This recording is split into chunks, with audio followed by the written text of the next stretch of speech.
Porbandar collector કચેરીમાં હંગામો 112 police વાહન લગ્ન નોંધણી મુદ્દે બેકવોર્ડ પોરબંદર જિલ્લા કલેક્ટર કચેરીમાં ગઈકાલે બપોરે એકસાથે બે બનાવોથી ખળભળાટ મચી ગયો।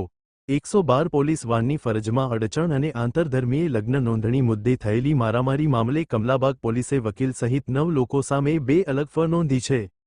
પોરબંદર કલેક્ટર કચેરીમાં હંગામો, વકીલ સહિત 9 સામે ફરિયાદ।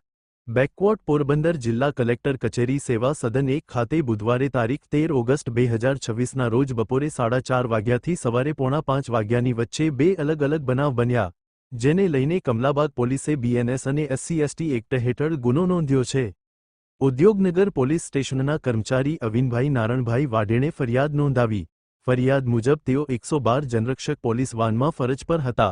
એક અરજદારને પોલીસ સ્ટેશન લઈ જતા હતા ત્યારે વકીલ અકબરભાઈ સેનલોત અને 7-8 લોકોએ પોલીસ વાન આડી ઊભી રાખી સરકારી ફરજમાં અડચણ કરી એમ્બ્યુલન્સમાંથી મહિલાને બળજબરીથી ખેંચી ગયા અને પોલીસ કર્મચારીને જાનથી મારી નાખવાની ધમકી આપી।